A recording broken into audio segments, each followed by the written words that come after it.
¿Tú sabes qué es lo que más nos mata hoy a toda la humanidad? La enfermedad cardiovascular y el cáncer. Eso coge todo ese conjunto. Y ese conjunto de personas que tienen enfermedad cardiovascular o cerebrovascular y cáncer, que es las principales causas de muerte en todo el mundo, sin importar país, estrato, lo que quieras. Ahora, ¿qué las causa? Lo causa condiciones que llevan a inflamación crónica, resistencia a la insulina, y esto está mezclado con las condiciones que vienen antes, que ahí sí te va a sonar a cosas que puedes tener o que has oído en muchas partes, que es diabetes, prediabetes, sobrepeso, obesidad, triglicéridos altos, hipertensión arterial, síndrome de ovario poliquístico, hígado graso, músculo graso, inclusión de grasa en el páncreas y muchas condiciones que empiezan a aparecer, que ahí sí te das cuenta que dices, eso ya me suena un poco a lo que la mayoría de las personas tienen hoy. Pero la resistencia a la insulina y la prediabetes o la diabetes se pueden empezar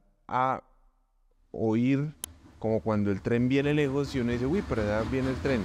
Y de pronto empieza a venir más cerca y más cerca y más cerca y más cerca. No tenemos que esperarnos a tener una prueba de glucosa en 400 para decir, ay, ahora sí. Pues a mí me hubieran dicho es que te voy a enseñar cuáles son esos signos, cuáles son esos síntomas, cuáles son esas recomendaciones que quiero que empieces a tener tú para que hagas un ejercicio de autoobservarte y empezar a mirar qué de todo esto puede empezar a relacionarte con tu vida, porque eso te va a permitir que puedas ir a donde tu médico a pedirle que te haga una curva de glucosa, una curva de insulina, una medición de hemoglobina glicosilada, y con eso se pueden empezar a dar cuenta si de manera temprana, antes de que tengas muchas complicaciones, puede estar ocurriendo en tu vida resistencia a la insulina, prediabetes, que en ese momento, desde ese momento ya son, digamos que, dos formas de llamar la misma condición, una es la consecuencia y la otra es la causa, o la diabetes, que igual siempre que hay diabetes, la diabetes es la consecuencia, la causa es la resistencia a la insulina. Entonces simplemente repasemos un poco rápidamente de dónde viene todo esto. La resistencia a la insulina viene cuando mi cuerpo no puede hacer que la insulina cumpla su función. ¿Cuál es la función de la insulina? La insulina coge la glucosa que le entra a la sangre después de que comes, entonces entra a tu intestino, la glucosa entra del intestino a la sangre, y como las células de nuestro cuerpo necesitan glucosa para poder vivir, para poder producir energía, pues ¿quién le ayuda a entrar a la glucosa a la célula? La insulina. La insulina es una hormona muy interesante, muy bonita que se produce en el páncreas. ¿Qué pasa cuando empezamos a comer mucho y empezamos a generar inflamación crónica en nuestro cuerpo? Y empezamos a comer muy seguido, muchos azúcares, harinas refinadas y toda la porquería que nos vivimos metiendo hoy en día. La acción de la insulina para poder meter la glucosa dentro de la célula por diferentes mecanismos se daña. Y eso hace que mi páncreas empiece a producir más y más y más y más insulina. Y eso quiere decir que si mi páncreas está produciendo mucha insulina y no está actuando, quiere decir que mis células se están volviendo resistentes a la acción de la insulina. Eso es resistencia a la insulina. ¿Y qué pasa si la glucosa que debería haber entrado a las células se está quedando por fuera? Pues yo me la voy a encontrar elevada en la sangre. O sea que eso es la prediabetes o la diabetes. Y la prediabetes y la diabetes es lo mismo, porque es que la diferencia es simplemente una raya. Pero la prediabetes es simplemente debajo de X número de glucosa, lo llamamos prediabetes. Por encima de X número de glucosa, lo llamamos diabetes. Pero es exactamente lo mismo. El origen es la resistencia a la insulina causada por la inflamación crónica, causada por la mala alimentación, el sedentarismo, el estrés, la disbiosis, todos los factores que pueden contribuir para esto, pero esa es, digamos, como la progresión que va ocurriendo en cada una de las personas. ¿Cuáles son los síntomas clásicos que siempre se describen de la diabetes? Los que uno siempre mira como que son esos síntomas del libro que casi que a uno le enseñan en patología o le enseñan cuando está estudiando medicina interna en la universidad. Y es que los pacientes tengan mucha sed, muy frecuente, niveles altos de glucosa en sangre van a generar un estado de deshidratación, y ese estado de deshidratación por aumento en lo que se llama aumento en la osmolaridad sanguínea, porque va a aumentar por la glucosa, va a hacer que yo tenga una necesidad de diluir esa glucosa que tengo, entonces voy a tener sed. ¿Hasta ahí? Perfecto. Entonces uno ve pacientes que tienen una sed insaciable. Eso puede ser una manifestación. La otra es el aumento en la orina.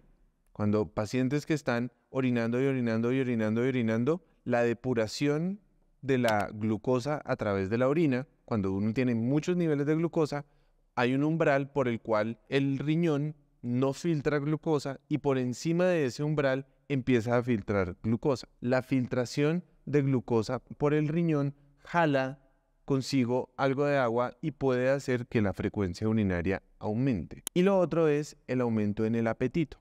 Muchas personas empiezan a tener mucho más apetito de lo normal, que uno dice, no, pero el mucho apetito no fue lo que lo llevó a ser diabético. No necesariamente, pero muchas personas cuando empiezan a tener diabetes sin darse cuenta, la diabetes per se genera un incremento en el apetito, se llama polifagia.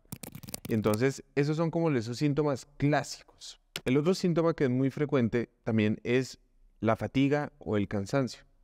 Personas que empiezan a tener una mala utilización de la glucosa por cualquiera que sea el mecanismo, la incorporación de la energía o la incorporación de esa glucosa para formar energía con la glucosa y el oxígeno no va a ser adecuada y por ende pueden empezar a sentir cansancio y o fatiga. Y para esto hay otra partecita que puede ocurrir y es los diabéticos. Acuérdate que en el mundo hay dos tipos de diabetes. Aquí todo esto que te estoy describiendo son las personas que tienen diabetes tipo 2. Mala alimentación, malos hábitos generan aumento en la producción de insulina, que generan resistencia a la insulina y que hace que la insulina no pueda entrar en la célula, motivo por el cual se queda por fuera y tiene diabetes tipo 2. Más del 95% de la diabetes en el mundo. Una enfermedad que en el 2021 se decía que había más o menos 480, 500 millones de diabéticos.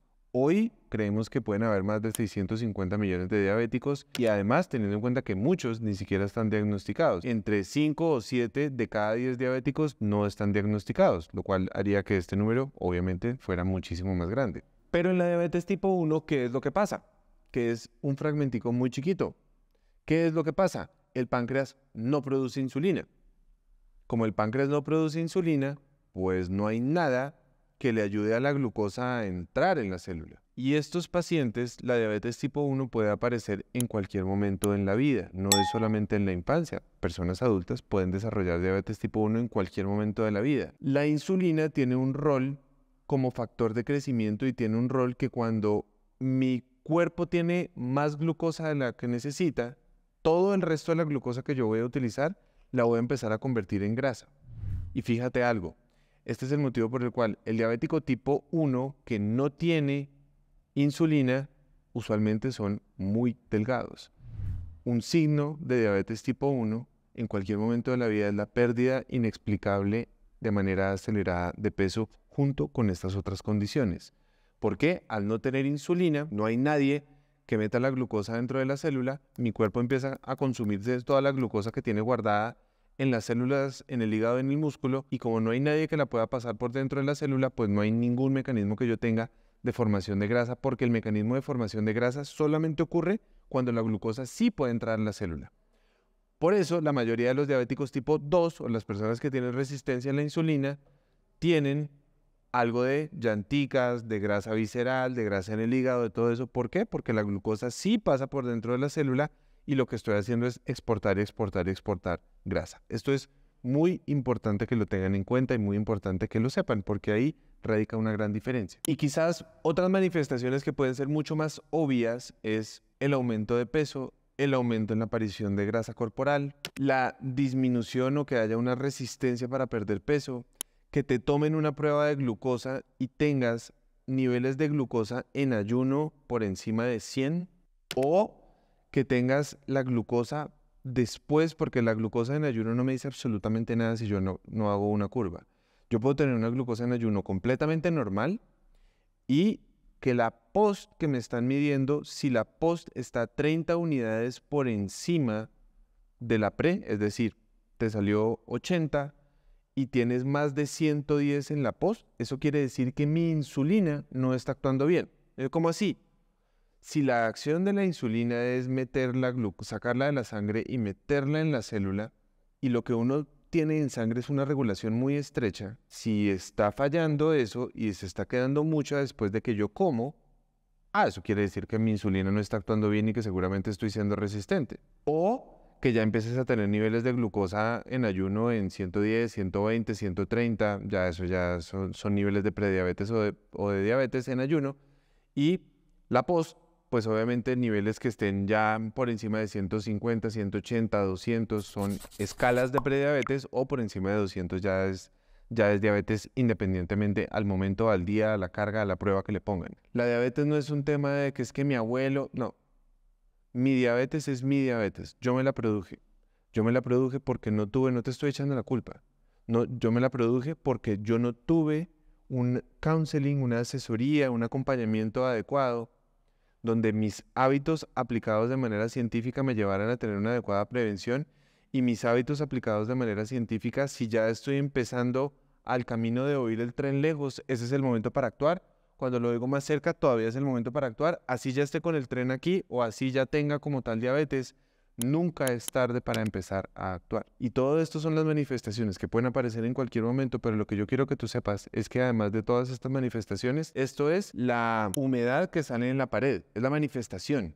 La causa, ya te dije cuál es, pero hay mucho que puedes hacer y por trabajar. Por eso te recomiendo que busques un médico con quien puedas trabajar sobre todo esto, no solamente en herramientas farmacológicas que cuando son necesarias son geniales, sino acompañar la farmacología siempre de hábitos muy bien aplicados de manera científica, y así podemos darle la vuelta a esto, que es la causa de la principal causa de muerte en el mundo. Ya te decía, la enfermedad cardiovascular, que es la causa de los problemas metabólicos. ¿Cuáles son los problemas metabólicos? Todos los que acabamos de describir. Juntos podemos hacer la diferencia para transformar el sistema. No hay que esperar a que el gobierno lo haga, nosotros lo podemos hacer, llevando educación y empezando desde nuestros hogares. Y si crees que esta información es importante, por favor, la forma más fácil de podernos apoyar a todo el equipo que estamos aquí es dándole like al video, compartiendo el video con tus contactos, suscribiéndote al canal y activando la campanita. Y así, cada vez que hagamos videos nuevos, te enteras de primero. Gracias y hasta la próxima.